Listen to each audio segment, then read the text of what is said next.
Ma'am, the program is live. Yeah. Welcome again to the second session of our webinar series, the Lumos, which is all aimed at increasing our day-to-day knowledge about our day-to-day practice, how best we can apply the fetal medicine knowledge for the fetal medicine specialists and the radiologists to understand the perspective of obstetricians, what are the challenges they are facing, and together as doctors, how we can be best available for our patients and serve our patients in the best possible way. Very brief introduction. This is again the second session. Starting off with the Guru Vandana.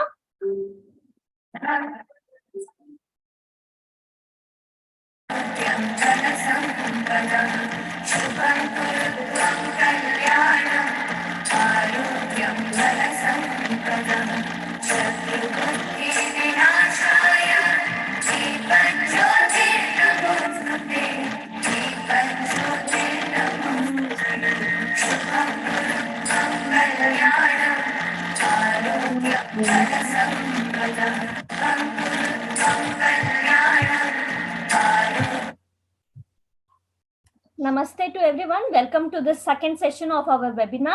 Starting off with the introduction of none other than our chairperson for the Fetal Medicine and the Genetics Committee. Another new feather on her cap. She is the secretary to the KASOGA. She's the current secretary to the KASOGA under the presidentship of none other than Dr. Vidya Tobi. She is a busy practitioner in Gulbarga and shows equal enthusiasm in our academic activities. It was her idea to come up with this webinar series, having both the obstetricians and the radiologists coming together here for a wonderful academic feast. With that said, I would also like to introduce our very senior committee member, Dr. Shobha Shaivi. She is again a practitioner from Bagalkote. She's a very enthusiastic lady. She'll be here spreading her infective enthusiasm. She's an active part of all our webinars, and also we had our offline session in Bagalkot, and it was a huge success, and all kudos to madam.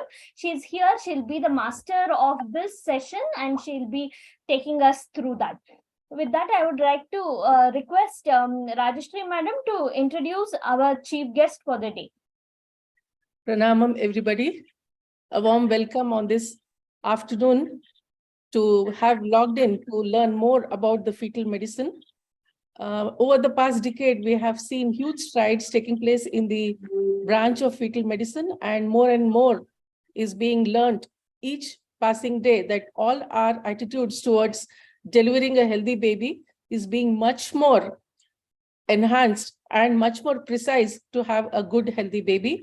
And in that direction, the fetal medicine specialists have done huge, humongous job. There is equal enthusiasm from the radiologists and the obstetricians to see that we go through this end. And in this series of webinar, which started as Lumos, a term coined very brilliantly by our very, very brilliant secretary for the committee, that is Dr. Navya. She said, we'll name it as Lumos because we'll be throwing more light into whatever we are doing in our day-to-day work. So I've had excellent coordination with my team members and Dr. Vidya Tobi, who has been the advisor to conduct these programs. We thought it as a series of webinars because having a live physical CME for one day was a rushed up work, and dividing the topics into subgroups and then having more focus onto whatever we wanted to do.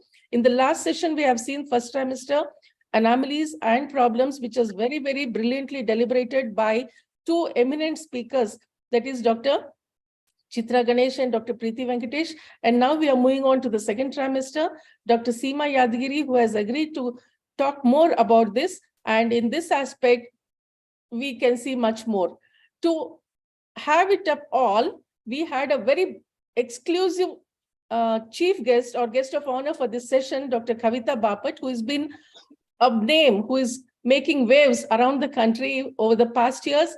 And we are very, very interested about the Facebook page that she floats, that is the Doctors in the Saris, which is a huge hit, and everyone would love to see the collection of the saris.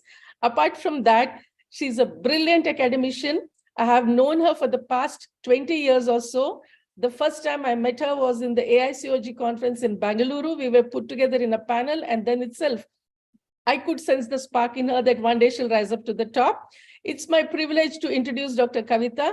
Dr. Kavita has been the Vice President of Foxy 2021-22, Director of Bapat Hospital, Indore, and had a very wonderful conference conducted in Indore in spite of the hiccups that we faced because of the COVID scenario, but still we saw that it was a huge success and many good deliberations were conducted under her chairmanship and under her capacity as the organizing secretary, AICOG 2022.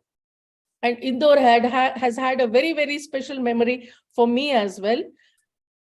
She does she's a one-day hysterectomy specialist, ICOG vaginal surgery certificate course center, Jogi peer reviewer, initiated the registry of primary ovarian insufficiency, which is a brilliant thing to do because nowadays we come across very many young girls who face with primary ovarian insufficiency. She's the editor of Apollo Medicine, World Book of Records for contribution in medical services, Healthcare Award by Dainik Bhaskar, award winner of Nailika Indore and Captain of Industry, Vice President of AMPOG, Chairperson of Breast Committee of Foxy 2016 to 18, Vice President MP Chapter of Vaginal Surgeries, Member of the Urogynecological Committee, Executive Member of ISAR and IAGE, Past Governing Council of ICOG, President Indore Menopausal Society, and many, many more accolades to be added to her very soon. Thank you so much. It's a pleasure to have you, Dr. Kavita. Thank you so much. For this webinar. And please, I would request you to give your inputs for this webinar. Thank you so much, Rajeshri. I'm really proud to be a friend of Rajeshri and Vidya. Today, I'm really telling you, and not for a days, it's years together. And I'm not outstanding person, but I am a person whom others can rely upon. I'm sure for that. And a nice program this is. For this type of webinar, especially the fetal medicine is future.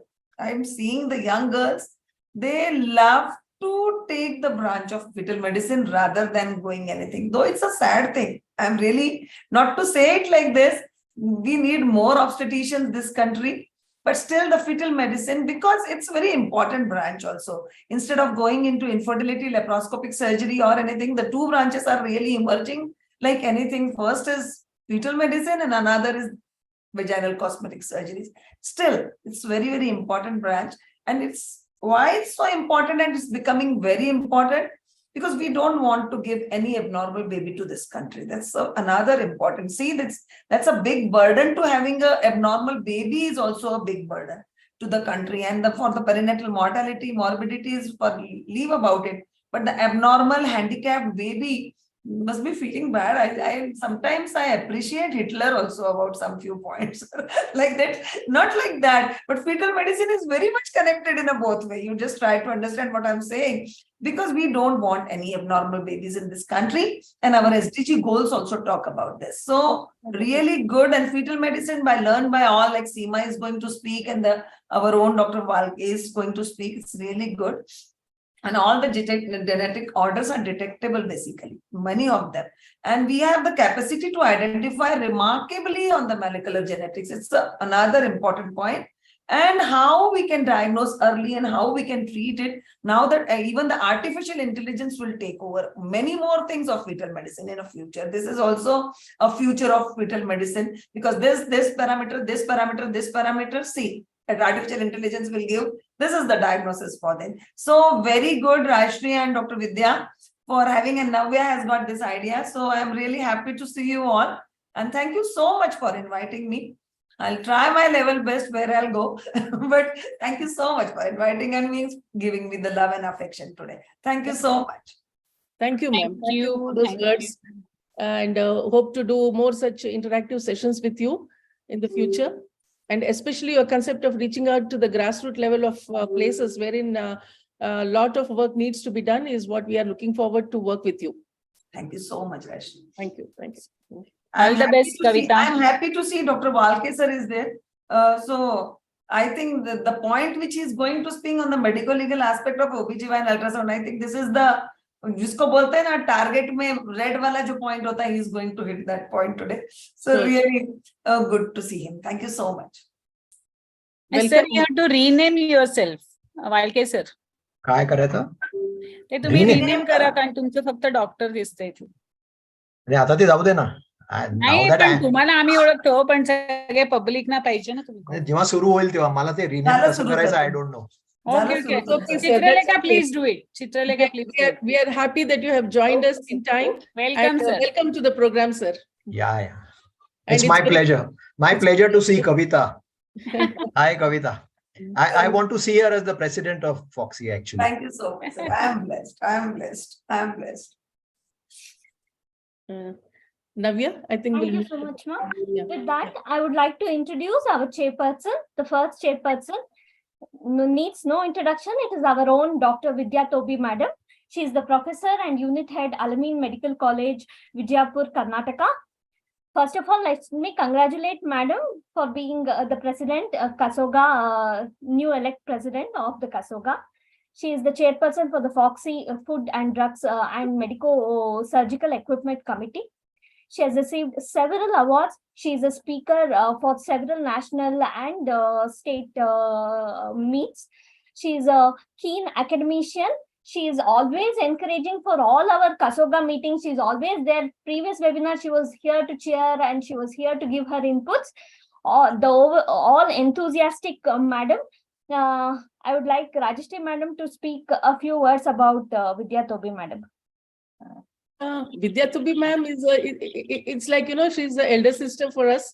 She's been there all through our endeavors, and being associated with her and knowing her has been a lovely experience for me. And I'm sure Dr. Vidya, her as the president, we will definitely have a visionary project for the year to come in Karnataka. That's Vidya for you all. Thank you so much, ma'am. So thank you very much for that words, and I think that I will make your words true. That's what I want to say. Yes, wishing you very best of luck. Thank you. Thank you. Next, we have Prakash Iyer sir from Bangalore. He is a radiologist, specially trained in fetal medicine. He works in one of the top hospitals in Bangalore, that is the Apollo Hospital. He has his own center known as the Ishan Scan Center. I know sir and his wife, Dr. Namrita, very encouraging, enthusiastic. I just got recently introduced to him through Seema madam. Thank you so much for that, ma'am. He is the member of the top fetal medicine committees, that is the ESOG, SMF. He is also currently the secretary for the Society of Fetal Medicine Karnataka chapter. The specialty of the fetal medicine committee is that we have both radiologists and obstetricians with fetal medicine interest here in the committee, and we are here has a single group trying to increase our knowledge and trying to learn from each other. So we are so lucky to have a radiologist, fetal medicine specialist, and obstetricians here, which serves our purpose for sharing the maximum knowledge possible. Sir has several publications in national and international journals. He has been an invited faculty for several talks, both at national and international level. I'm really lucky to have sir here in our webinar. I'm sure he'll be giving very useful inputs. Thank you, sir. A few words from you. Thanks, Dr. Navid. It was a pleasant surprise for me that you know so much about me. Okay, it was nice meeting you all, ma'am, Dr. Kavita, Dr. Rashi, and Dr. Vidya. It is my first, probably my first interaction in a Foxy meet. So this is new to me. So, and I'm very happy to sharing with Dr. Vidya, who's so energetic, and from what all you people tell, it's so nice that I'm a part of what she is. So it is nice to see so many energetic people come together to increase the knowledge for everybody around. So it's a wonderful thing, and I hope I will do justice to this meet here as a chairperson. Thank you, sir, and welcome to the program. Thank you, madam. Shall we have the first session now? Yeah, Yeah. we will start off with the introduction of Dr. Seema, who is our first speaker. She'll be speaking about anomaly scan reporting and how to interpret this anomaly scan for the purpose of obstetricians. Prakash sir, could you please introduce Dr. Seema? Yeah, thanks. Dr. Seema, I've been knowing her for the past 2 years. So she's a very young and energetic and very, very academically oriented doctor, I should say. So in fact, I was trying to have my first outreach program of Society of Fetal Medicine in Gulbarga. So I was looking out for a young talent to come up. And it was so nice that Seema said, sir, I am here, so you don't worry about young talent, but I will take care of it.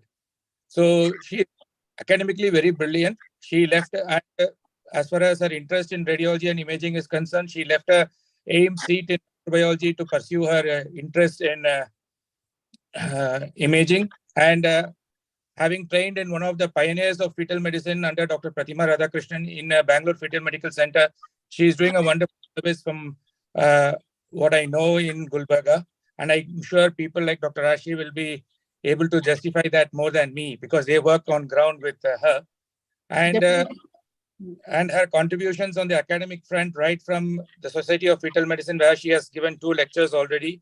And we are making her a part of the abstract committee in the next coming conference, where we have asked her to compile the abstracts, as well as a recent, what you call image, which she has given to the ISWA library. So her imaging is fantastic. Her images are very, very good, and her talent is supreme. So you will have no other better person than Dr. Seema to have a talk on anomaly and how to interpret it. What does these words which he's going to mention in the anomaly mean for an obstetrician who's about to practice? So that is something which I wish Dr. Seema will highlight better. Over to you. Seema ma'am, you can share your screen now. Yeah.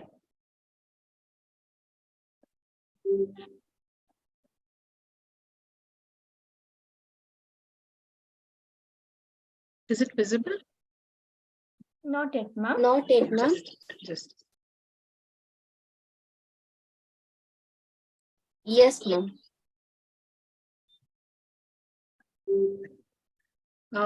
Thank you so much, sir, for the kind introduction. At the outset, I would like to thank Dr. Rajeshri Palladi ma'am for giving me an opportunity, and Kasoga. Also, not to forget Dr. Navya, who has been a constant support and help. Whenever I call her, she's always there to help me. Thank you so much, Dr. Navya.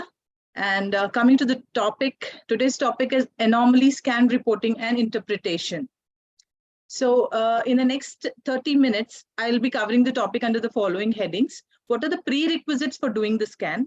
What are the requisition details? How do we report? What are the common anomalies and how to go about it? And lastly, the summary. Firstly, who is supposed to do a scan? What are the important things which we need?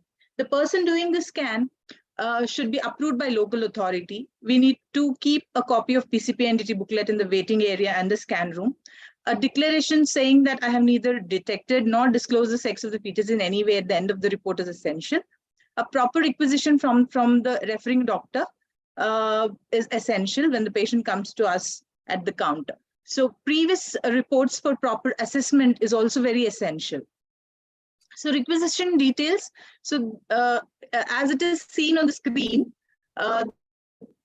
this is the requisition slip recommended by the PCP entity. So these are the details which we expect when the patient comes to us. So patient details, name of the patient, address, mobile number, number of living children, referring doctor's name, qualification, registration number, name of the clinic, address, and signature and seal is what is very important, and relevant clinical history. So what is an anomaly scan? Anomaly scan is an ultrasound examination dedicated to detect the anomalies and also the structural, first to evaluate the anatomy and then to detect the structures. It is done ideally between 18 to 24 weeks.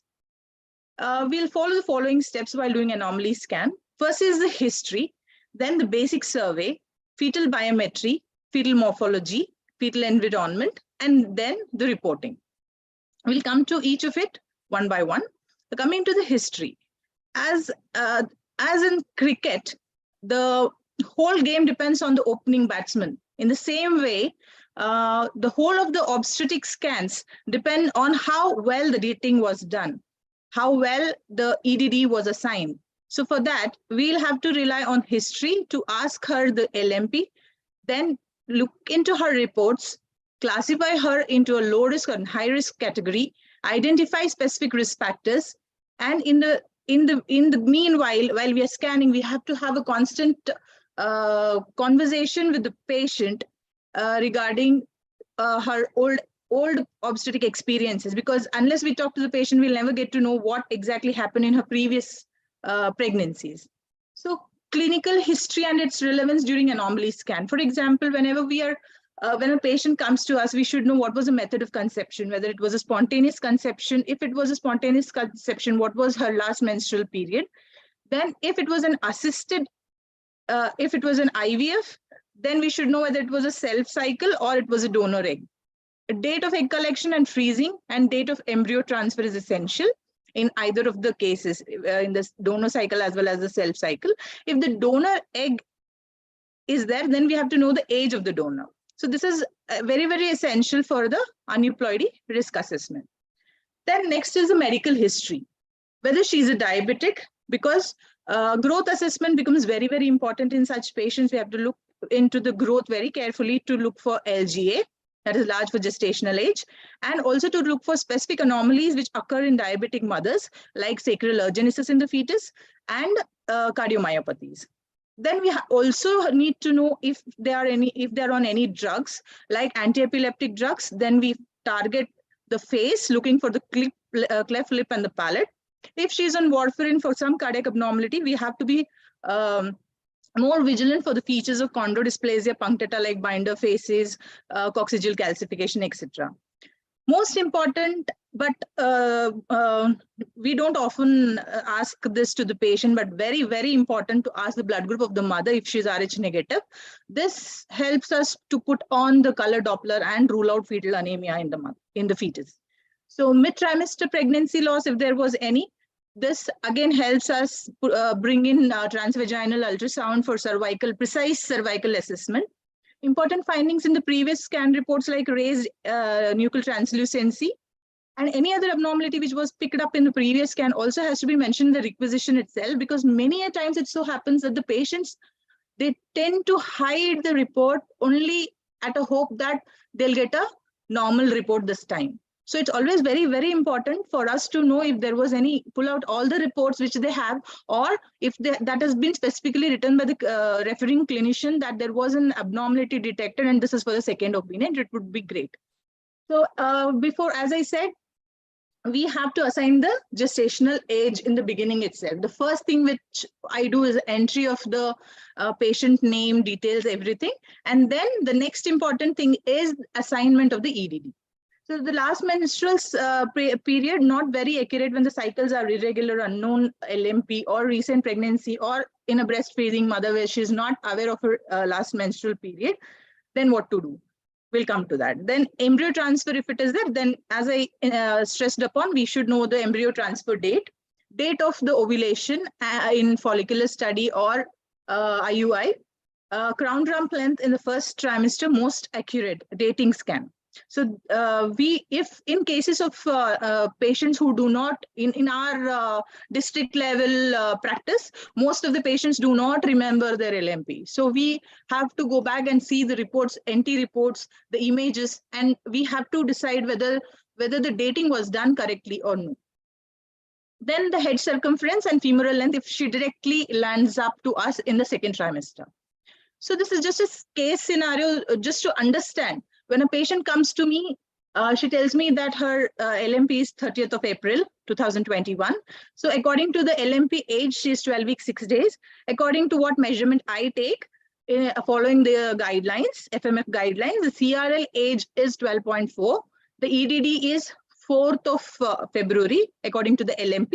And according to the CRL measurement, according to my ultrasound, the EDD is 6th of February. So what is her final EDD in this case?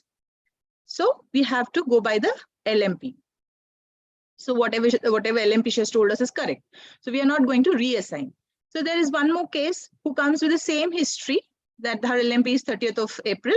According to her, the LMP calculation by the machine, it tells us that it is 12 weeks, 6 days. She's supposed to be 12 weeks, 6 days. But by CRL, she is actually 14 weeks. So here what we do is, here, when the EDD by LMP and EDD by CRL is varying by more than 7 days, we are going to reassign. So we are going to consider our EDD, which has come on today's scan.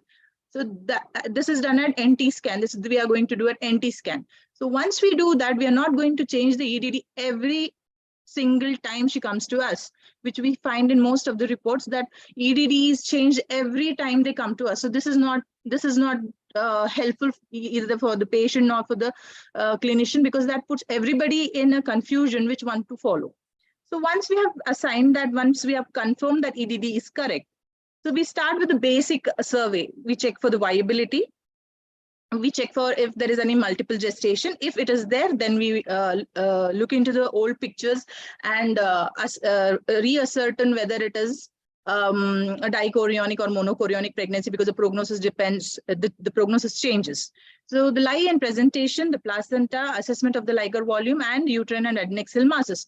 When they come to us, we need to look at other things also apart from the baby itself, the fetus itself. We also need to look at the cervix, the cervical fibroid sometimes, which can obstruct the delivery. The mode of delivery also changes.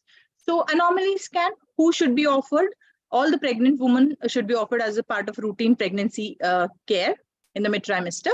Why? Because it's cost effective and many of the anomalies can be detected accurately these days with good machines and the expertise.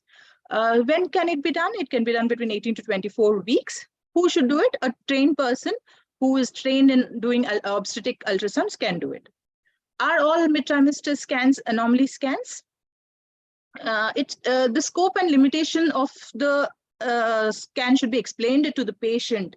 This is very, very important, because sometimes the patient is so obese that we can only see the margins of the fetus, only the bony margins, bony shadows. So in such cases, we have to show her and tell her that, see, this is what we are able to see. So we may not be able to see all the structures. So in such cases, we have to mention what was the reason for the suboptimal evaluation, put it on the paper and explain it to her so that there are no, and call her back for further reviews. Sometimes there will be oligohydramnios. Sometimes the fetal position may not be appropriate, but we'll have to wait for the baby to be in a proper position, call her back the next day for the evaluation. So it also must be remembered that all the scans which we do between 18 to 24 weeks may or may not be for anomalies itself. Sometimes there are specific clinical scenarios. For example, when we do a fetal echo, fetal neurosonography, we get requisitions for fetal echo and neurosonography. In such cases, we have to mention that this scan particularly was done to look at, it's not wrong to look at all the anomaly, all the other structures, but it may or may not, we may or may not be able to see everything at some time. So it has to be mentioned what was visualized, what was not seen, and put it on paper and make the patient also understand at the same time.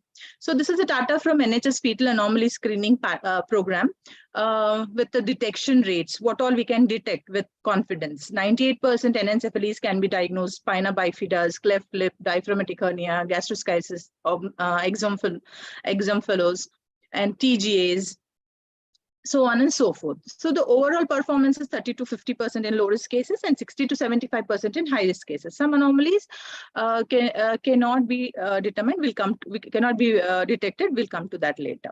So how do we improve our detection rates? We can improve our detection rates by following the standard protocols, by following the guidelines and the checklists, and improve our pattern recognition by constant training, upgrading our knowledge, and periodic audit. So these are the checklists which are available on the net. Through which either of them we can use. There are ISO guidelines for doing anomaly scan. Then there is one paper from Dr. Suresh of Mediscan, where rule of 3. It was a paper called rule of 3, and the guidelines, we have to, each of us develop method of examination after some years of experience. So following the guidelines by reputed bodies help us in standardization and may also be quoted in the medico-legal cases. Guidelines are minimum basic standards which we need to follow. Examination may be extended from case to case basis, and we are expected to do more. So this is a checklist. What are all we are supposed to see in the BPD plane, lateral ventricle, posterior fossa, sagittal image of spine, then the thorax, then in the heart. So these are some of the planes which in CNS examination, we have to look at the lateral ventricle.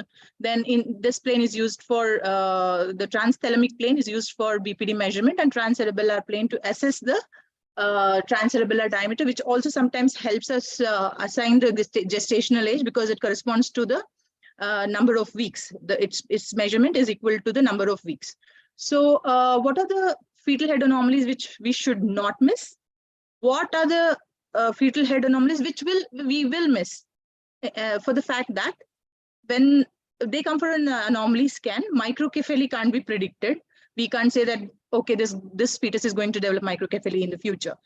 This baby is going to develop lissencephaly. So these are few things which we can miss, but definitely we should be able to identify anencephaly, encephalocele, lobar holoprosencephaly, corpus callosal agenesis, Dandy Walker malformation, and Arnold-Chiari malformation. So this is a face examination. We have orbital, the section at the orbits level, where we look for hypohypotelorism. This is the sagittal image of the face, where a profile image where we have to look at the nasal bone, which is a marker for Down syndrome. And this is a nose lip view, wherein we look for it, cleft lip and cleft palate. So as I said, in fetal face anomalies, we should be able to pick up microanophthalmias, cleft lip, cleft palate, micrognathia, large masses, absent nasal bones. What we might miss is cataract, superficial cleft lip, binder faces, ear anomalies. What we will be missing we may or may not be able to pick is isolated cleft lip. In the abdomen and the spine examination, we have to have a complete imaging of the spine. Then we have to look at the conus, where it is ending, whether there is tethering. We have to look at the abdominal structures. Then we have to look at the urinary bladder, umbilical arteries, and the kidney, and so on and so forth. Then in fetal spine, we should not miss, it is unpardonable if we miss open neural tube defects, sacrococcygeal teratoma.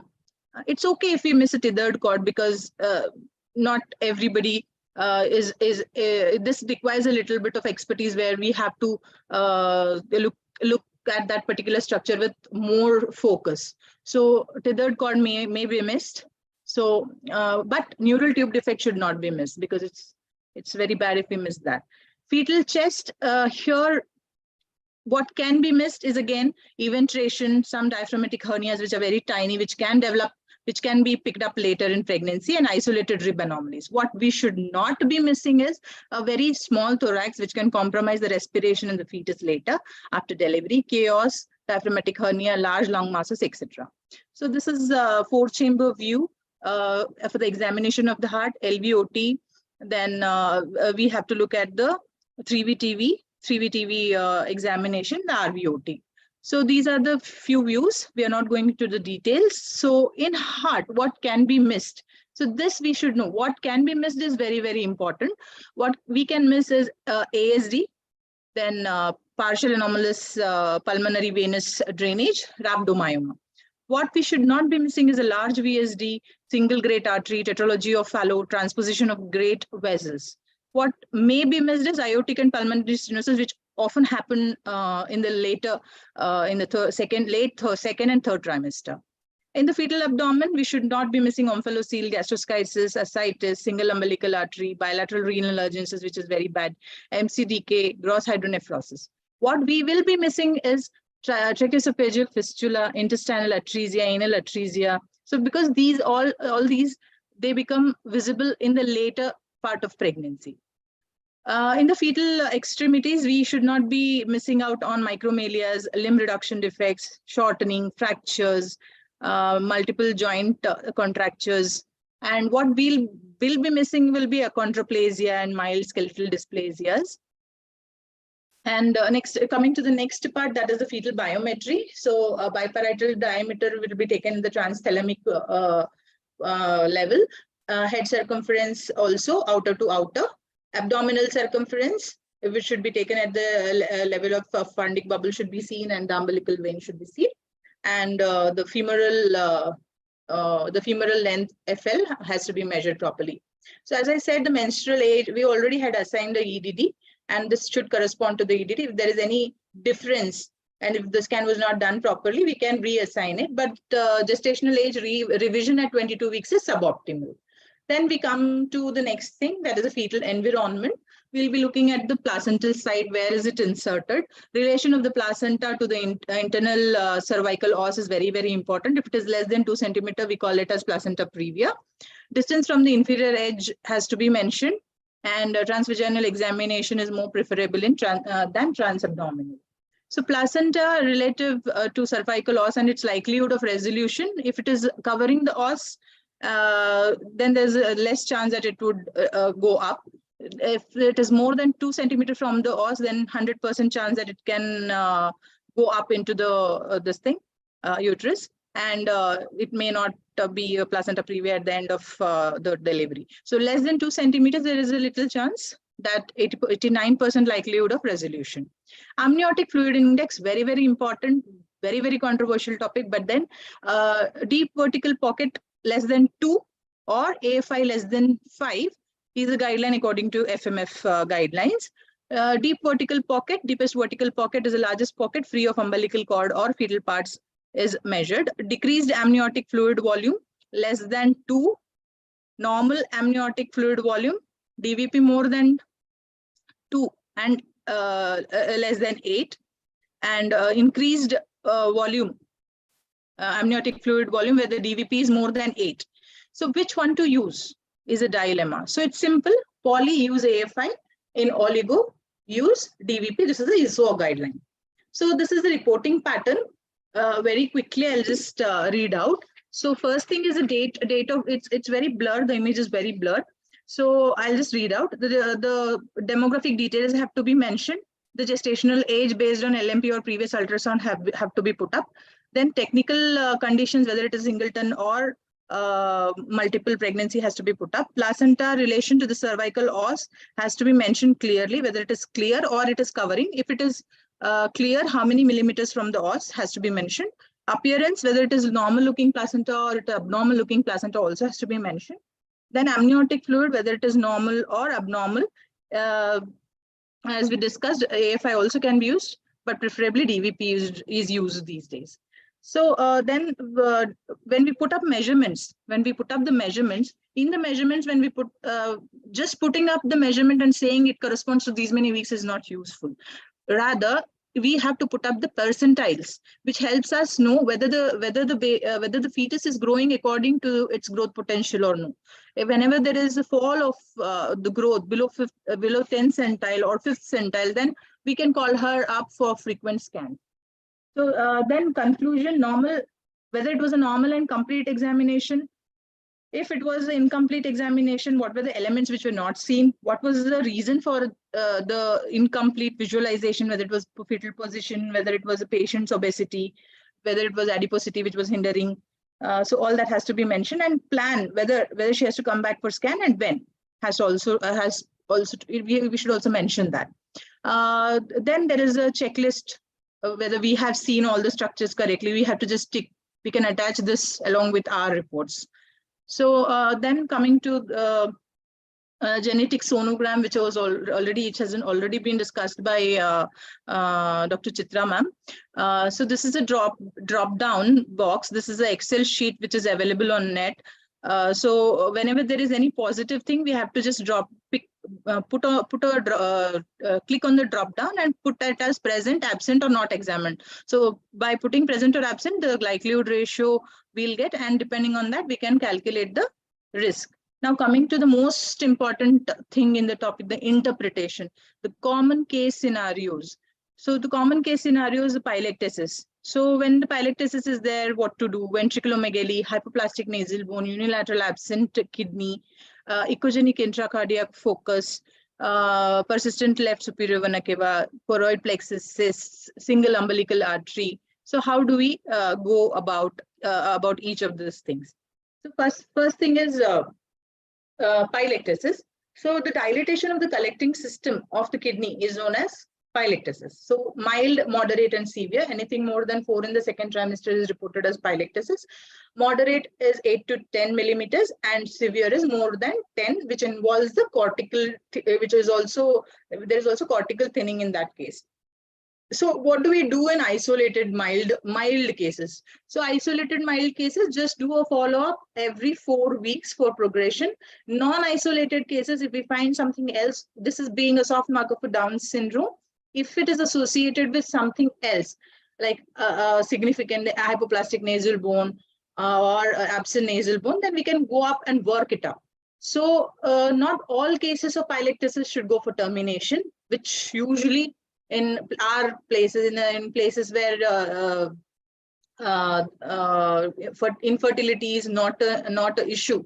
Most of the patients, they say, no, madam, we'll go for termination. We don't know what is going to happen tomorrow. So we have to counsel them properly that, look, maybe everything will be fine, because majority of the cases, nothing happens. The prognosis is stable in majority of the cases. 20% of them may be associated with pelvic junction obstruction or vesico-ureteric reflux. Moderate hydronephrosis are progressive, 50% surgery is necessary. Coming to unilateral renal agenesis or multicystic dysplastic kidney. So when we report something abnormal, it is very, very important for us to know how is the prognosis, what is the prognosis. I just write MCDK, I just write renal agenesis, and we just give the report and we say, go to your doctor, they'll explain you everything. No, this should not be our approach. The approach should be, we have to, as a radiologist, we have to tell them what is the prognosis. But there is a thin line. We should not cross that line. We should not be commenting on further management.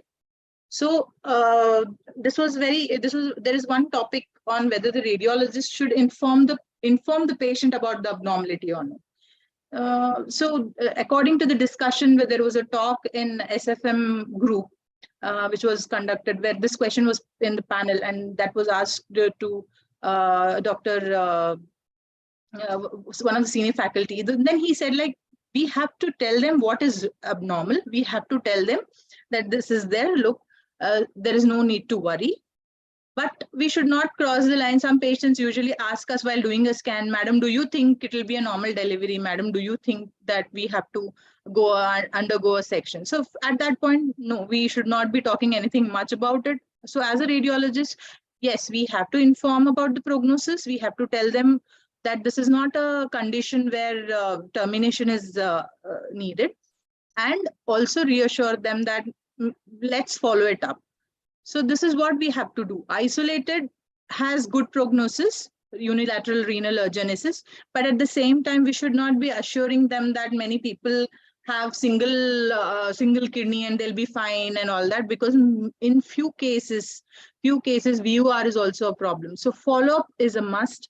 Reassurance that this is not a major problem is also very, very essential, because they get panicky and they go for termination. Same holds good if it is a unilateral multicystic dysplastic kidney. Unilateral, every 4-week follow-up is essential, provided the other kidney is normal. So if there is bilateral multicystic dysplastic kidney, termination, because they'll go for they're already in oligohydramnios because the kidneys are not functioning, and this is how we should go about it. Then coming to the very tricky kind of finding, which is ventriculomegaly. Ventriculomegaly, anything more than 10 millimeters, we consider it as ventriculomegaly at the level of parieto-occipital fissure.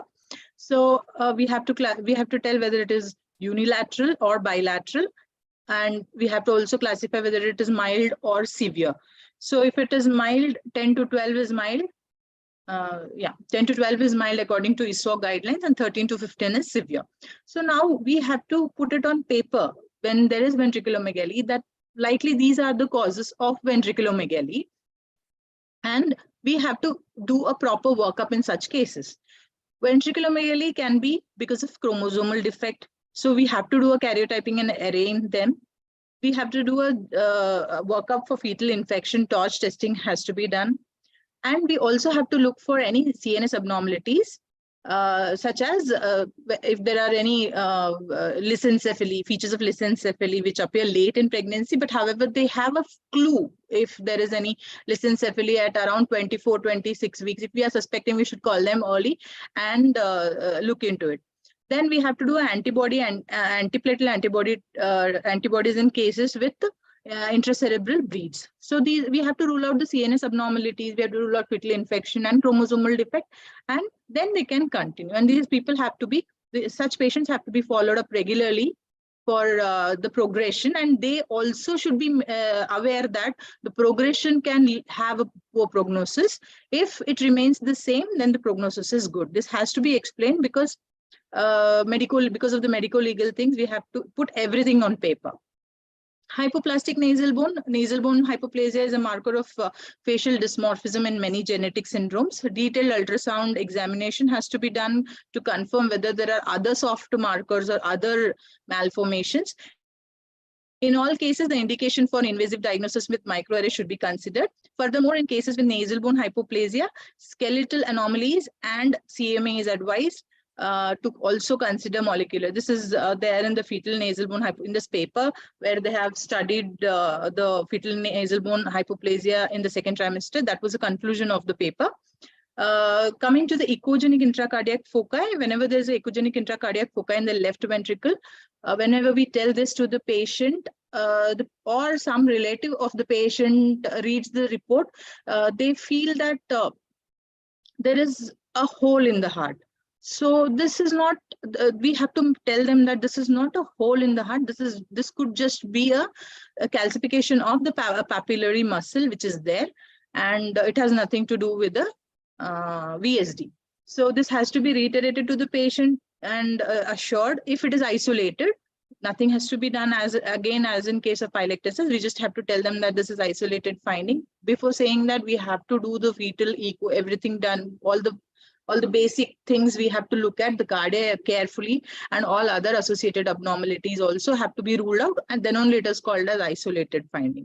So left ventricular echogenic foci, in this paper, they have told that it should be considered as a normal variant. This was a paper saying that it should now be considered as if it is isolated. So isolated persistent left superior vena cava. Again, when we report isolated left superior vena cava, this has a high association with cardiac and extracardiac and genetic syndromes. But when we rule out cardiac abnormality, there is nothing apart from PLSVC, then it is again isolated PLSVC, has a very good prognosis. However, favorable prognosis, but it might be important finding later in the life when cardiac procedures are done. These are few associations, but these are rare. So isolated PLSVC, there is no need to panic, but these patients have to be put up on follow-up to look for coarctation of aorta, which have been reported. Coming to the choroid plexus cysts, isolated again. If they're isolated, good prognosis. In absence of other markers, there is no need for, this is the line which I've copy pasted from FMF guidelines itself. In the absence of other markers, there is no need for invasive testing. This is not an indication for termination. Single umbilical artery is only the presence of one artery associated with trisomy 18, 13 triploidy. In few cases, 10% of the cases, there is fetal growth restriction. Stillbirth is also noted. Abnormalities affecting cardiovascular, genitourinary, CNSR, and 20%. But again, as isolated, if it is isolated finding, there is nothing to be worried about and called for frequent follow-ups. This is the last slide from Dr. Balu Vaidyanathan's talk. Once we diagnose a cardiac abnormality, what should be our approach? We should tell them if it is a case of ASD, if it is a case of VSD, coarctation of aorta, TAPVC, then it's a single step procedure, and usually the normal life expectancy is there. For tetralogy of Fallot, TGA, DORV, AVSD, and coarctation, the anatomic repair can be done, and usually the prognosis is good. Wherever the fourth chamber is abnormal, as in cases of HLHs, isomeric hearts, complete pulmonary atresias, usually the prognosis is poor. In tetralogy of Fallot, pulmonary atresia, common arterial trunks. In such cases, usually it is fair. So this was a slide which Sir also always reiterates in all his talks. Whenever we have cardiac abnormality, not all cardiac abnormalities are bad. Some of them have really excellent prognosis. So provided they are delivered at proper place, tertiary care centers, and operated. Coming to the summary, history taking is very, very important as doing this, as much as doing a scan. History, I have reiterated why we should be looking at all the aspects of history taking is very, very important, as important as doing a scan. Ascertaining the LMP is very, very important. Stick to single EDD, no need to change the EDD every single time they come. Guidelines and checklists are the saviors. Don't hesitate to investigate and sending them for referral. If I don't understand something, we should be sending them for second opinion wherever required. Systematic approach is essential. No disclaimer is going to help us if an anomaly is missed. At least what anomalies we are supposed, which one, with the box which I showed, whatever we are supposed to identify, if we identify, that is more than enough. Few are missed that because they are over a period of time they develop. Some are progressive, some will be there we might not have seen, but picking it up with careful examination will save us. No disclaimer is going to save us when it is there in the court. So thank you so much. And lastly, I would thank Dr. Alok Varshne sir and Dr. Prakash sir for being very supportive, and also my husband, Dr. Anand Sagar, who has been a constant support. Thank you. Thank you so much for patient listening. Thank you, Seema ma'am, for that wonderful presentation. It couldn't have been more apt. You have simplified such a complicated topic. I would request Prakash sir to give his insights. Yeah, see, the idea of this talk is to have two things. No abnormal baby should be delivered. At the same time, no normal baby should be terminated. So this is the thin line with which we are working. And we, as in, it is a teamwork. The fetal medicine is never an individual specialty. So the fetal medicine is a teamwork where the obstetrician plays a role, the radiologist and the fetal medicine specialist plays a role. And if there are any abnormalities, the appropriate specialist comes into the role. Maybe a pediatric surgeon, maybe a neurosurgeon, maybe a pediatric cardiologist. So we have the teamwork, and it's never a one-man show. So what is the crux of it? The fetus well-being there. So that is what we should keep in mind. No abnormal baby should be delivered. At the same time, no normal baby should be terminated. We should give every baby its due chance to live in this world. So having said this is the premise, I do have to add a few points. The cervix assessment in routinely we trying to do it on the trans-abdominal scan. But the criteria now is a cervical assessment during the anomaly scan should be done on a trans-vaginal scan. There is a recent study done in the Fetal Medicine Foundation by Nicolai sir, which clearly says when doing a TVS during the anomaly scan for assessing the cervical length prevents stillbirth in a big way, because one of the most commonest causes by which the pregnant lady loses the life is a incompetent cervix. So one point, take home point to anybody who does the scan themselves or insisting is do the cervical length measurement using a TVS rather than the trans-abdominal scan. The other point which I would like to highlight is, like she said, dating, the last time where you can change the dating or give the baby the date is during the NT scan, beyond which you should not fiddle with the date. Most important thing again is the standardized way by which measurement is taken. And I'll humbly request all of you to ensure that the dating scan is always done on a trans-vaginal scan, especially when you're doing it in the early pregnancies. The trans-abdominal scan for doing the dating scan is obsolete. There is again a study by fetal ISOP which says a small measurement error can lead up to 20% differences as the baby grows. We may miss out on a small for gestational age. At the same time, we will overestimate the other side. So transvaginal scan is the way by which we do the dating scans. That is the second point. The third point which I would like to raise is microcephaly.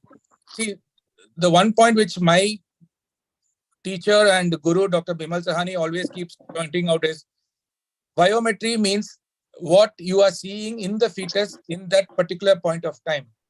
Whereas when you say growth, it is to be compared with the previous and then the scan and how it progresses the next.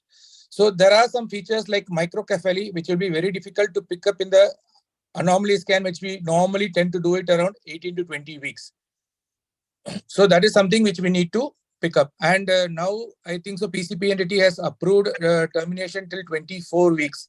So we can tend to do the anomaly scans slightly later at around 22 weeks because the corpus callosum is fully developed only by around 22 weeks. So the idea that we may miss out on a corpus callosal agenesis is very, very high if we do it around 18 to 20 weeks and if we do the growth scan at around 28 weeks. So this is some minor changes which we should encourage in all our colleagues so that the anomaly scan is started to be done at around 22 to 23 weeks. And as far as this one is concerned, the open neural tube defect, sometimes a small open neural tube defects can be missed at around 18 to 20 weeks. Because if it is very, very small, so that is something the treating physician, the primary obstetrician, as well as the person who is doing the scan should know.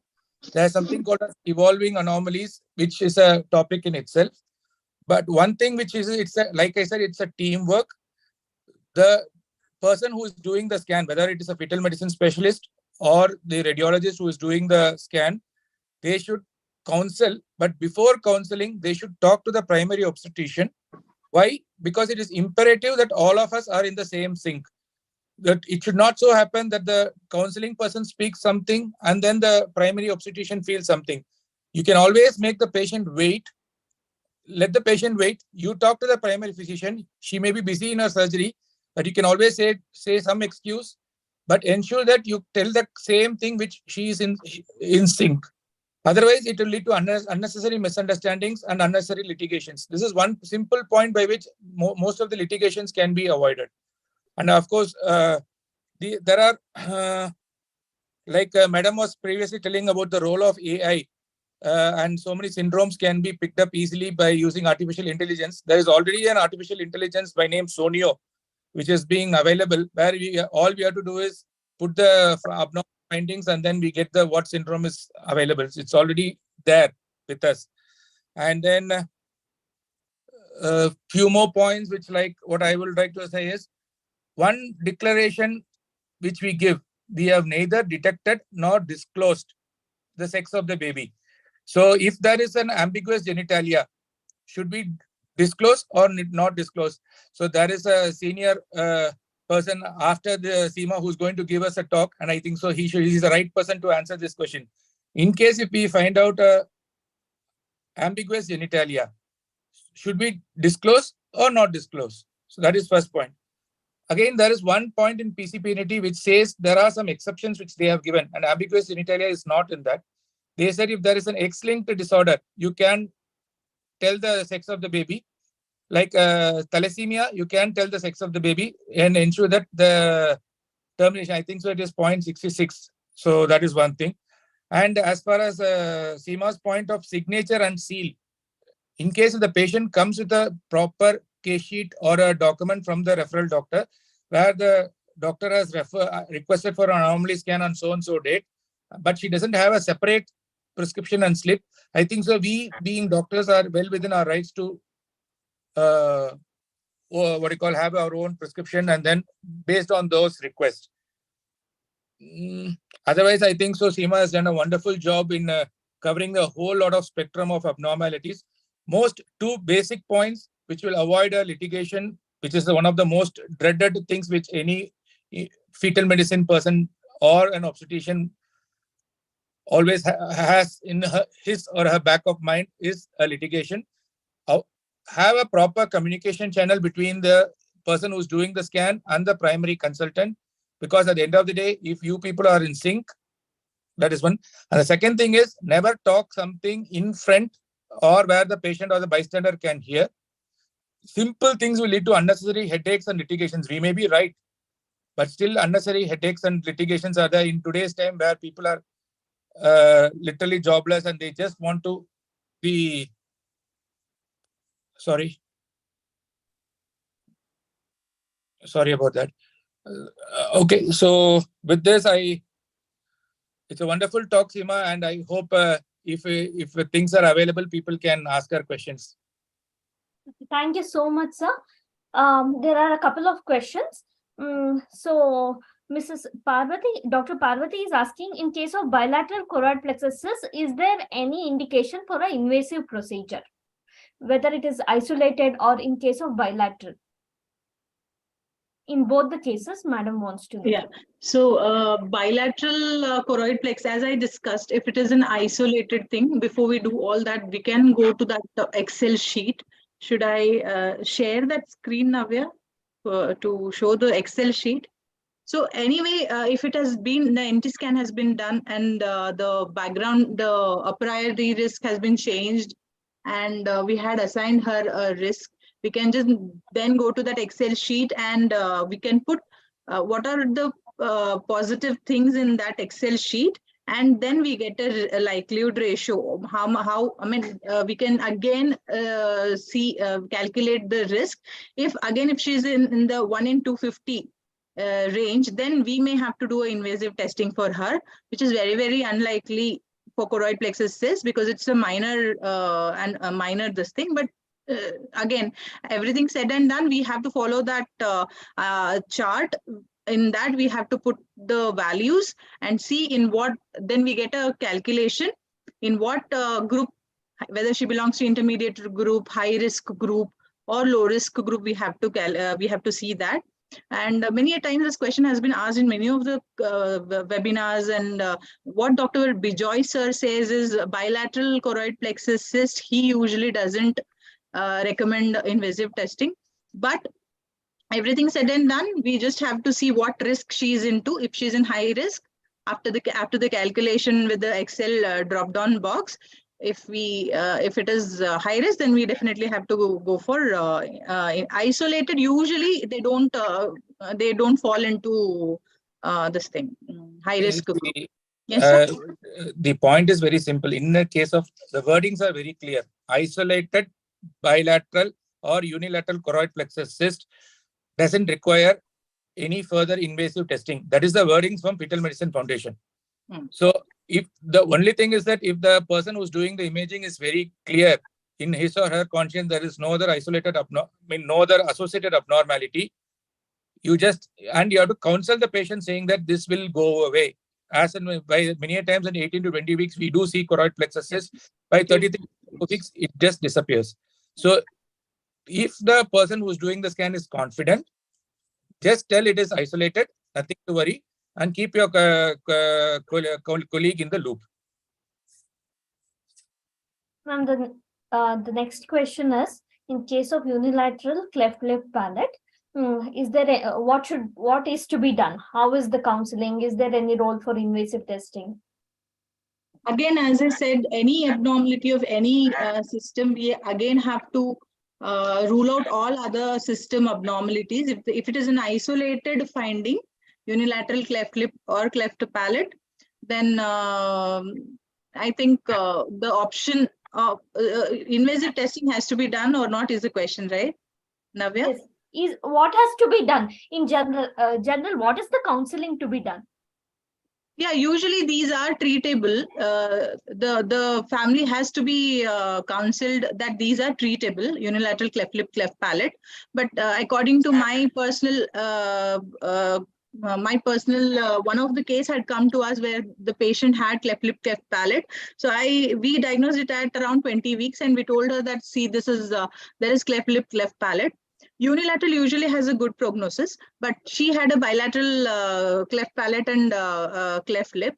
So when I asked her personal experience, even if the surgeries are free of cost under SMILE, this thing, foundation, the Smile Foundation does it free of cost or some subsidized rates. She was like, madam, the baby doesn't gain that much weight for the operation. So for the surgery, by the time of surgery, there is some amount of weight they should gain. So she's always like, whatever we feed, everything comes out through the nasal cavity, and the baby is unable to gain weight. So and these surgeries have to be performed very early in the life, because they also lead to speech abnormality. So we have to counsel them and tell them that these are treatable. But everything said and done, they have to go through surgeries and all that, and the option has to be given to the patient whether to go on with the pregnancy or not. This is what I know with my little experience. Sir, you can add. No, the point here is there is an isolated unilateral cleft lid of cleft palate. So what is the counseling we do? First, we tell them it is a unilateral cleft lid and cleft palate. Then we say assure them there is no other associated abnormality.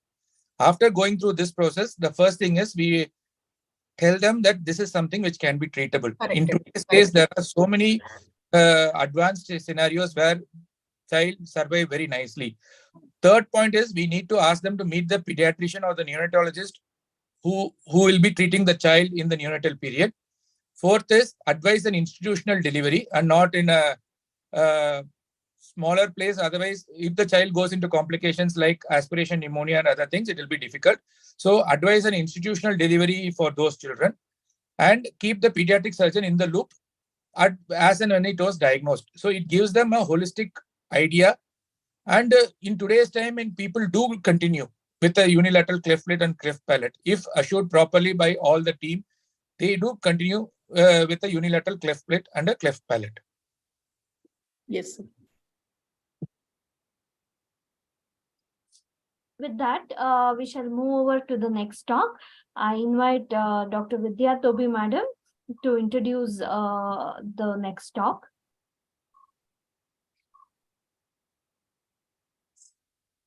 Thank you, Seema. It was a really wonderful talk, and the inputs by Dr. Prakash were excellent. I think we always learn something new by reaching out the newer younger brigade of fetal medicine specialists. Thank you very much, Seema. Now there are two specialists, medico-legal specialists who have joined. One is Dr. Dilip Walke, and with Dr. MC Patel, I must thank. He is joining from Calicut. He is there for Yuvazone Foxy there, but he has also joined online.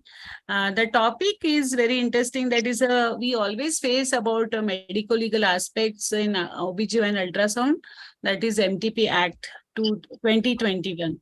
So how it will impact your ultrasound practice? That is a question. I hope that there are many questions on this in chat box, or they can openly also, they can ask that.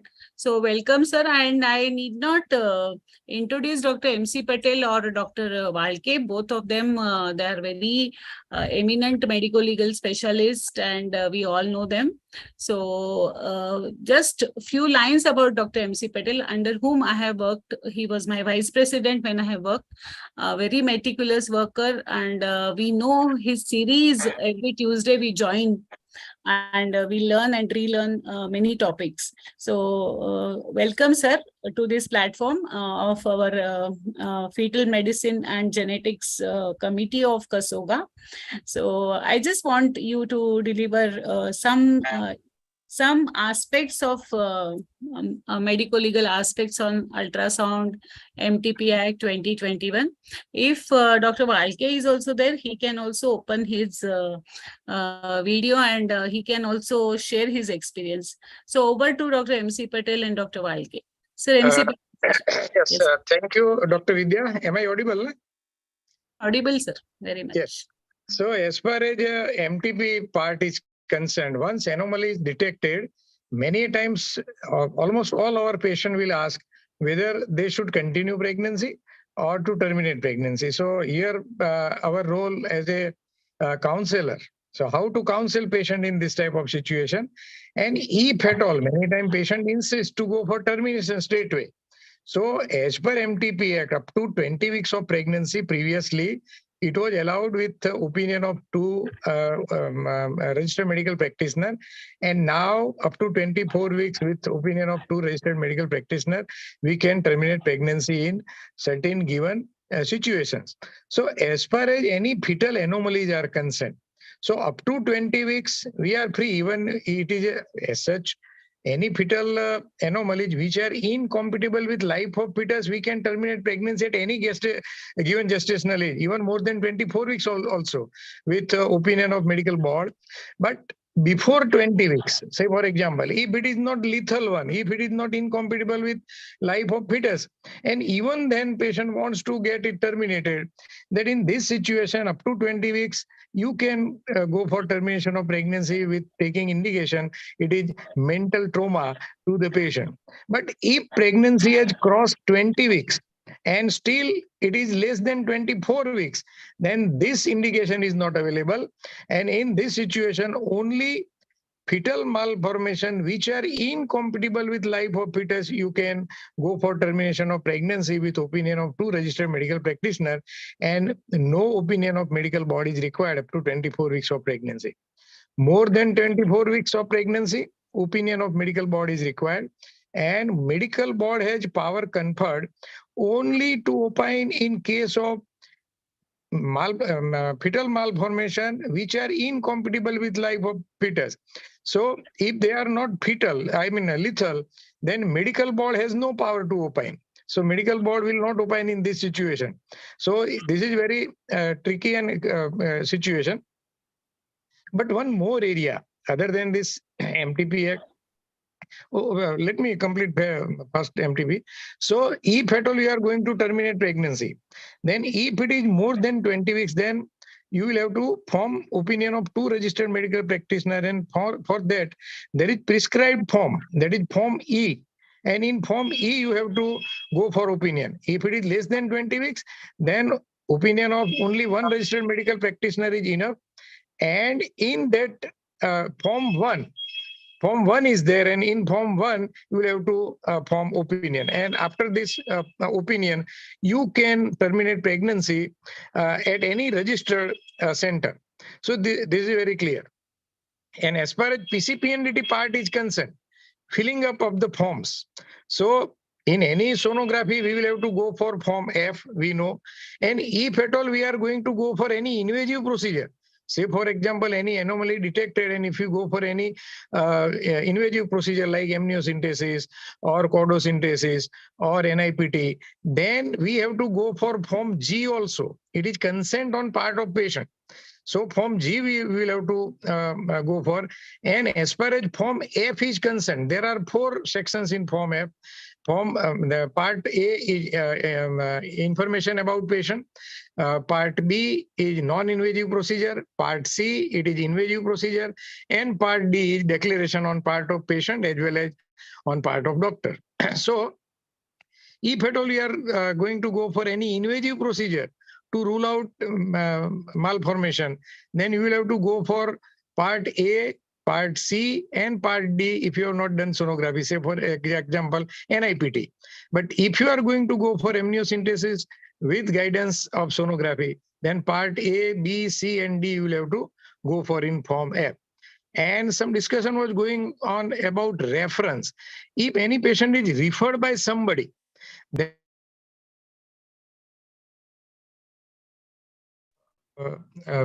preserve with Form F. So it should be very clear.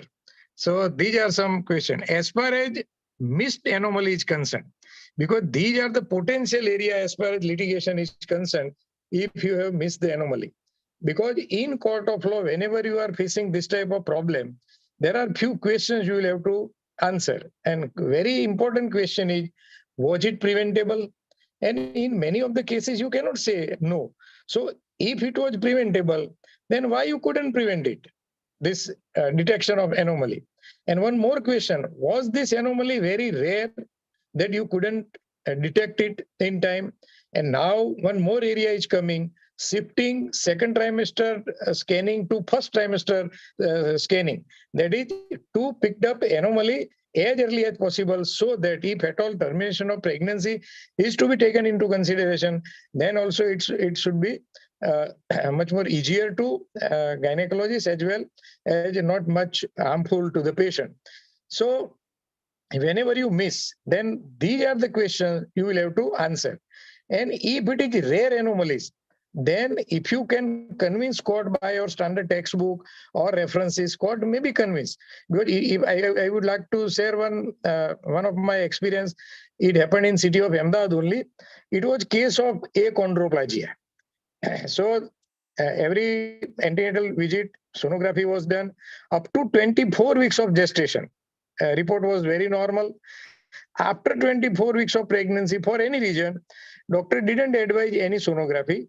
And at full term, baby was delivered with a normal vaginal delivery. And after 1 month, pediatrician had an opinion that baby is having achondroplasia, and case was filed against gynecologist. I was medical legal counselor of that gynecologist, and from textbook we could find out that it is 1 in 30,000 pregnancy. So it is rare of rarest condition. We could convince court. And one more argument on our part was, when baby was out and baby was available for examination from all the angles, they went for X-ray, they went for MRI, and with all these investigation, difficultly they could diagnose that it is a case of achondroplasia. So now you imagine, when baby was inside, it was very limited access. So in limited access, can one detect achondroplasia in during pregnancy period? Court was convinced and case was decided in favor of doctor. But in this type of situation, whenever you miss malformation, then it becomes a difficult one in court of law. I would share one more experience and then I will stop. And it is real happened case in state of Madhya Pradesh. So in this particular case, in antenatal visit, gynecologist advised sonography, and first sonologist had a scan, and she gave the report that everything is fine, fetal spine, fetal limbs are normal. So at 32 weeks of pregnancy, again, sonography was advised. And now patient went to some other sonologist.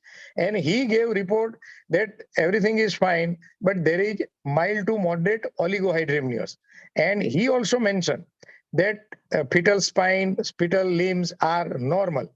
So at full term, this patient was delivered at his maternal place with another gynecologist. And surprise to gynecologists who delivered the patient and parents, baby had so many anomalies. Baby had absent one upper limb, absent kidney, fusion spinal cord, and hypoplastic kidney. So case was filed. So argument on part of sonologist was, we had been referred this patient for routine anomaly, routine scan, and she didn't tell us to go for targeted scan or anomaly scan.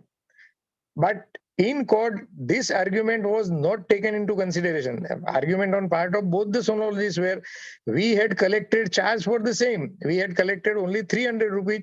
It is charged for our routine scan. But this argument was also not taken into consideration in court of law.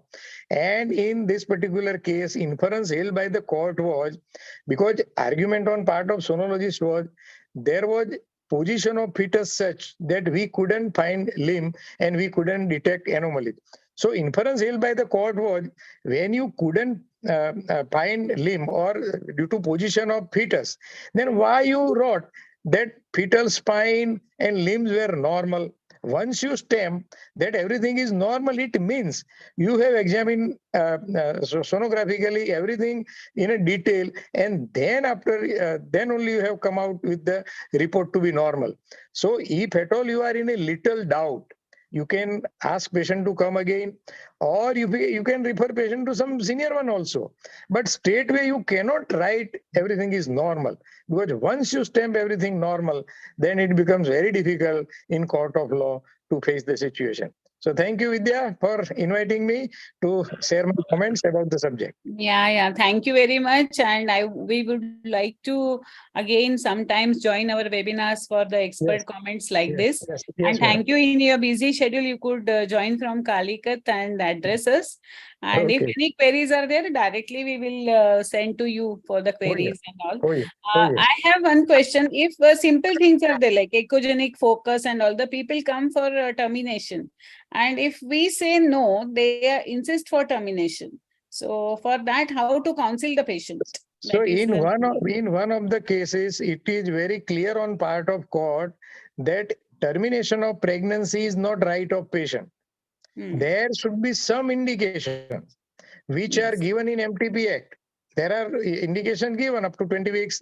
There are indications, and from 20 to 24 weeks, there are some 7 other indications are given in law. And more than 24 weeks, just I mentioned congenital fetal anomaly, which are incompatible with life of fetus and with opinion of medical board. So if there is no indication, then patient cannot insist any doctor to get her pregnancy terminated. So, because whenever you terminate pregnancy and if at all some legal matters happens, then you should justify your role also. Because many times it happens. It happened in city of Ahmedabad only long back in 2004. In 2003, there was termination of pregnancy and doctor had form all the form C, form 1, etc. And in 2004, there was quarrel in the family and she filed a case against in-laws. And she had an allegation that it was forceful termination of pregnancy.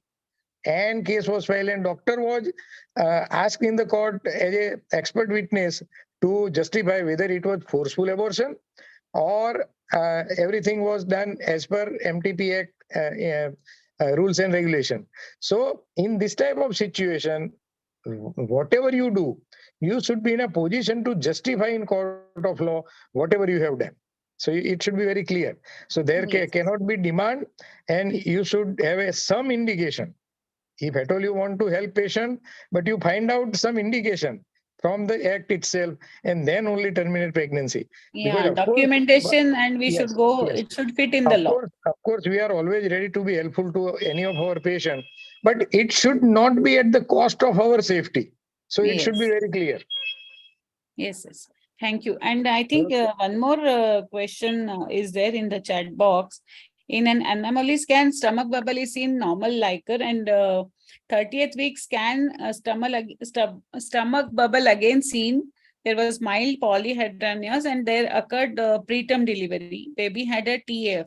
What to do? That is a question. So some of the anomalies will not be detected, what I feel. No. One thing is very clear. Law doesn't teach you medicine. It is very simple. How to manage patient medically, this is up to you. That is your, And we should manage patient as per our standard medical norms, which are given in. I agree. Yes. So sir, what I want to ask is, or practice prevailing in peer group. So court consider all this. So if you have managed. So you make your video on. Yes. Yeah.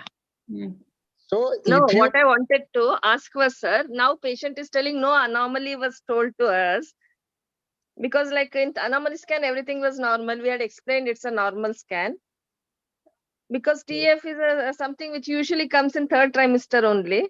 Because she had a preterm delivery, we could not explain. In this type of cases, if you can prove in court of law, or you can convince court by your standard textbook references that this type of anomaly cannot be detected early in pregnancy and it can only be detection in 3rd trimester or so, then you are saved in court of law always.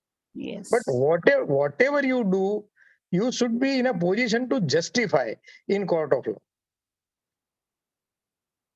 Yes, sir. Yes. So thank you, sir. Thank you for everything. You have joined since you're busy. Thank you very much, sir. Thank you very much, sir. Thank you, ma'am. Rajeshri, ma'am. I think we come to the end of the session, and there seems to be one more question in the chat box. Ma'am, it is my own question. One of my close friends, consultant, actually, there were minor findings, that is single umbilical artery and ectopic kidney. And as such, top fetal medicine consultants in Bangalore have done the scan, and there was no indication for any invasive testing. But patient was panicked at anomaly scan only, and she wanted to terminate. But the doctor did not advise termination, and the fetal medicine specialist also did not suggest any more invasive testing or anything.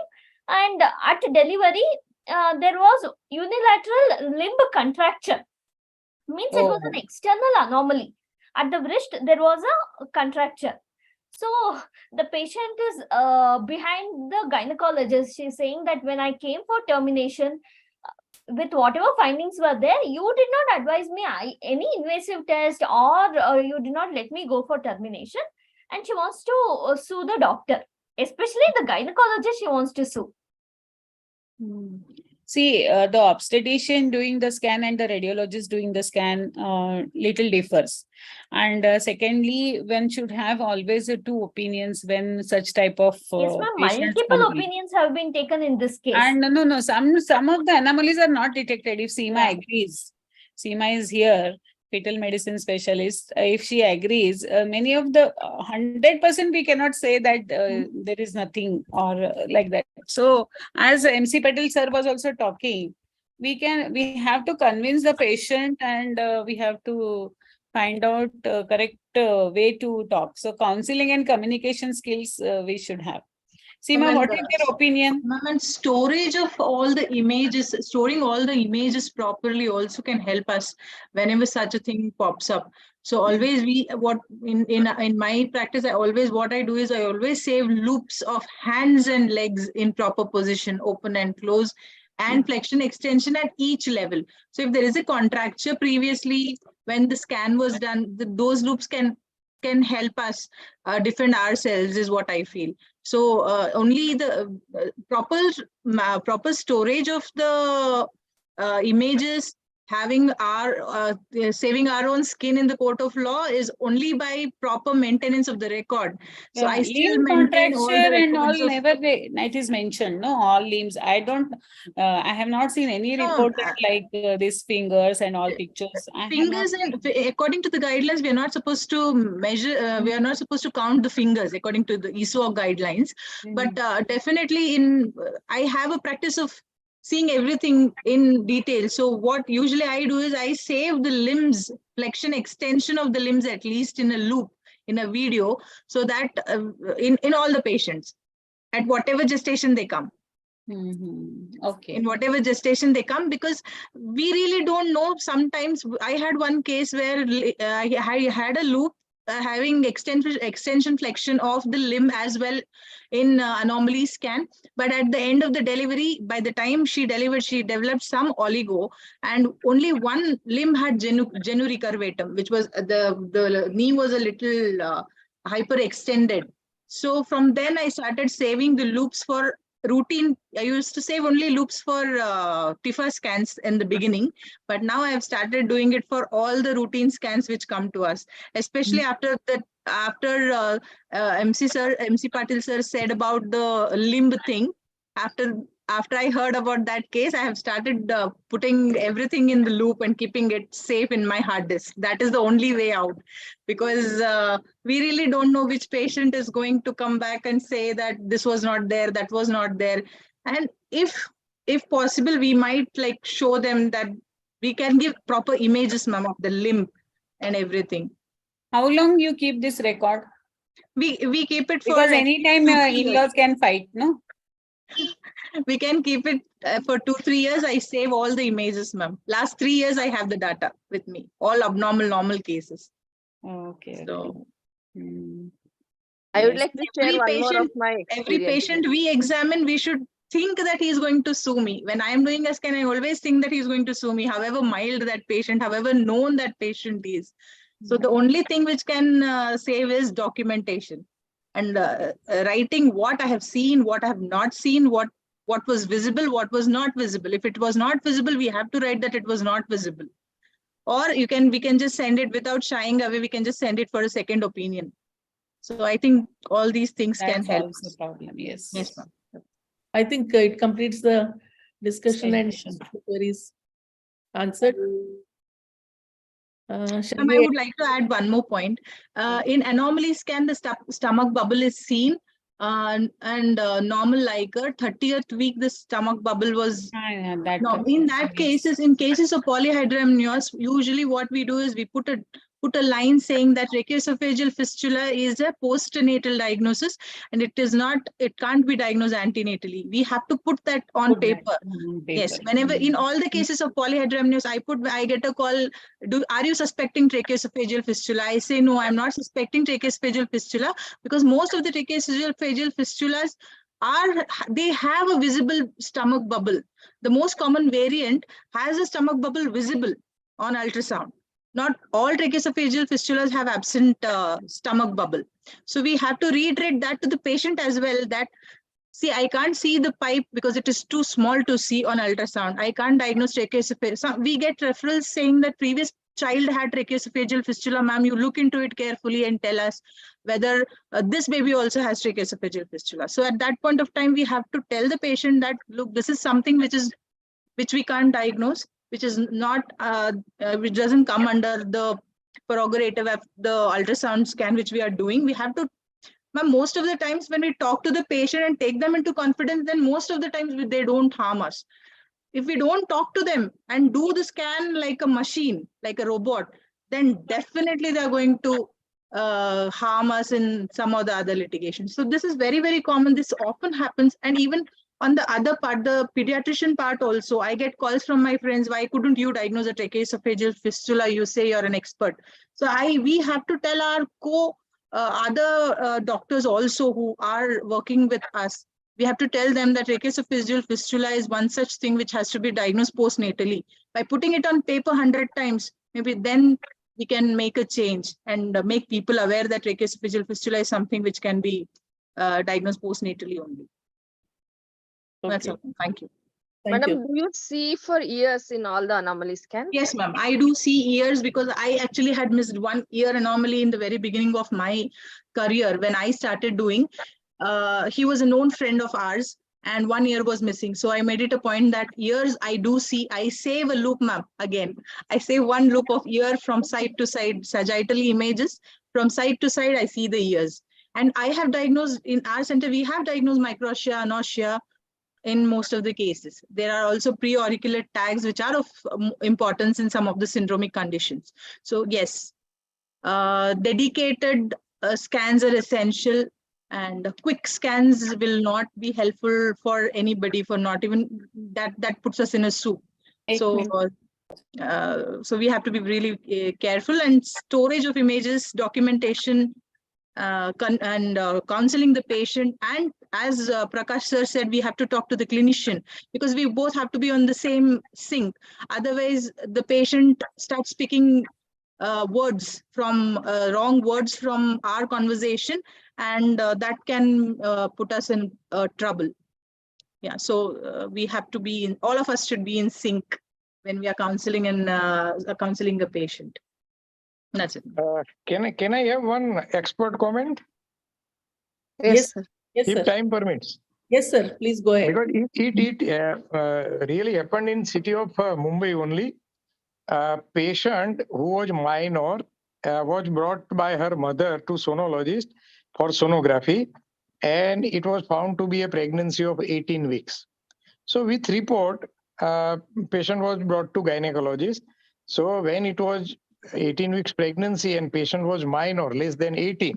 So as per POXO Act, gynecologist informed police.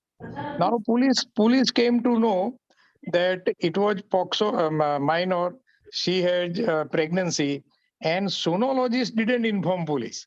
So police went to sonologist, why you didn't inform police? So be careful in sonography practice. If at all any minor patient comes to you, and if you found her to be pregnant, always inform police, not to end up into any kind of litigation related to POXO Act. Thank you so much, sir. That was a very important input from you. Yes, sir. Yes. One more question is there. Always we write termination means MTP causes a contraception failure. So they are asking in patients with less lethal effect whether we can write this as. No, it is very much available officially up to 20 weeks of pregnancy. Previously, it was available up to 12 weeks, and with this amendment, it is available up to 20 weeks. And 20 weeks. previously, it was available to married woman and her husband only. But now, with amendment, the word married woman is replaced by any woman, and her husband word is replaced by her partner. So, irrespective of her marital status, she can take this indication, failure of contraception, up to 20 weeks of pregnancy. Yes. Okay, sir. Thank you for the wonderful deliberations.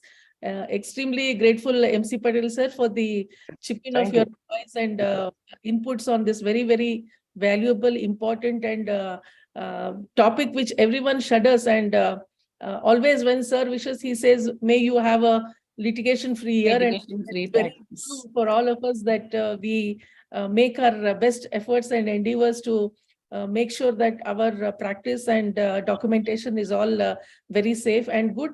In the larger interest, we are thinking only for the best for the patient, and definitely the communication and establishing a rapport with the patient is most important to prevent any kind of litigation in any practice, be it ultrasound or even high-risk obstetrics or any kind of gynec practice. So communication remains the bottom line, being reasonable in the approach and having a good one-to-one clarity of the situation that we are dealing with is one which prevents litigation in our practice. And we hope all of us remain educated and litigation-free through our career. Thank you so much for being there, Dr. Kavita, chairing, being the guest of honor and being there all through the session. Dr. Vidya Tobi ma'am, Dr. Prashant Iyer sir for his inputs, valuable inputs. Our beloved speakers, Dr. Seema, and of course, MC Patel sir and Dilip Palke sir, who due to some last minute glitches in his laptop couldn't log in and share his views. And we are extremely grateful for MC Patel sir to having answered to our call and request and given his inputs for the participants and delegates who have waited patiently to know about these aspects of MTP. And thank you so much, Navya. Thank you so much, Chitra, for always helping us in the technical support. And we are so, see, this is something wonderful that can happen in the technical era that within minutes we could get MC Patel sir to log in and yes. Kavita joined back also. This is the beauty of Zoom technology and indeed wonderful thing to happen. This is like teleporting people from one place to the other. Immediately that anything can happen. And, yes, for all those who are willing to share the knowledge and have the inputs, here we are. And of course, MC Patel sir, all the time available on his phone call that any problem, anything, we can just call him and he's always there. Thank you so much for your participation. Thank you. Always welcome. Yes, sir. Yes. Thank you, sir. Thank you, sir. All the positions that you have helped us. Thank you so much and have a wonderful evening. Thank you. Thank you, everyone. Special thanks to Shobha madam, who was here has to conduct the session with us. She's always there in all our webinars, encouraging us. Thank you so much, Shobha ma'am, for joining. Thank you, Navya. Thank you so much.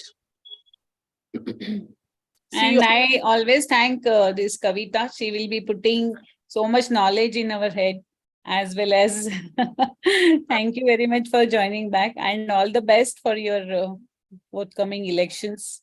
We wish you all the best. Unmute yourself, Kavita ma'am.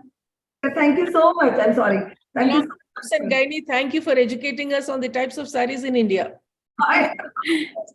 Not only saris, she's educating us again, ABCD of obstetrics and gynecology. That is always there. Learning probably. Yes. Thank you. Thank you. Bye. Thank you very much.